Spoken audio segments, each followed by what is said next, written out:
మీ యువ నాయకుడు Nara Lokesh red book ready చేశారు.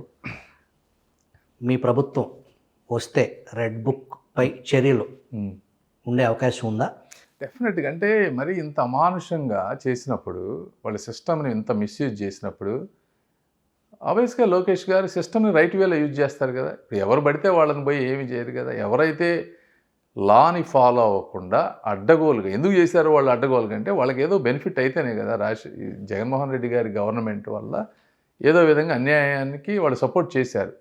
చేసినప్పుడు ఎవిడెన్స్లు దొరుకుతాయి. వాళ్ళు కాకపోతే రేపు వాళ్ళకి డెఫినెట్గా చర్యలు తీసుకుంటారు. మీ పార్టీ అధినేతను అక్రమమో సక్రమో అది కోర్టులు తెలుస్తాయి అనుకోండి, 50 రోజులు పై చిలుకు జైల్లో పెట్టారు. అప్పుడు ఎలా ఫీల్ అయ్యారు? చాలా బాధపడ్డాం.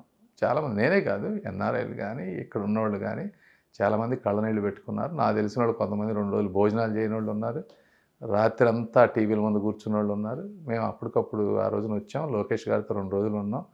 మేము ఇవ్వాల్సిన ధైర్యం మేము ఇచ్చాం. తర్వాత భువనేశ్వర్ గారిని కానీ బ్రాహ్మణి గారిని కానీ కలిసాం. వాళ్ళని ఒకరోజు అక్కడ ఉండి మోరల్ సపోర్ట్ ఇచ్చాం. మా శక్తి మేరకు మేము చేసాం, ఏం చేయగలిగితే అది.